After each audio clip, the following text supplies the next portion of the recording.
Pepper fry எப்படி வறுத்துருக்கு, நல்லா chicken மாதிரி வறுத்துணும். இனி இதை மோர் குழம்பு பண்ணி வச்சுருக்காங்க ஏற்கனவே. நாங்கள் வந்தே பாரத் ட்ரெயினில் வந்து மதியம் தான் வந்தோம். காலையில் அங்கே 7 மணிக்கு பிக்கப்பு.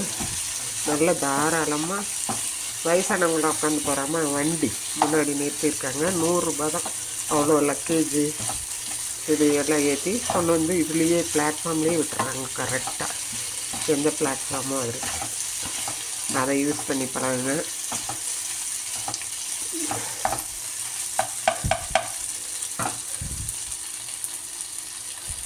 அவ்வளோதான், ஆஃப் பண்ணிடலாம்.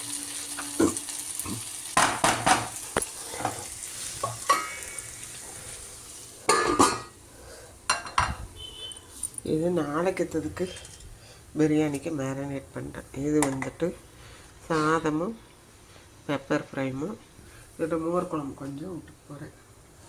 அவ்வளோதான். எனக்கு நைட்டில் ரொம்ப சாப்பிட முடியாது. ரொம்ப நாளைக்கு அப்புறம் இவ்வளோ சாப்பிட்றேன். அதே பெருசு. 6 மணிக்கு அப்புறம் எதையும் சாப்பிட்றது இல்லை. வாழைக்காய் மோர் குழம்பு, வெண்டைக்காய் மோர் குழம்பு, வாழைக்காய் மோர் குழம்பு பண்ணி வச்சுருக்கேன். என்னென்னு கூட பார்க்குறேன். வாங்க சாப்பிடலாம்.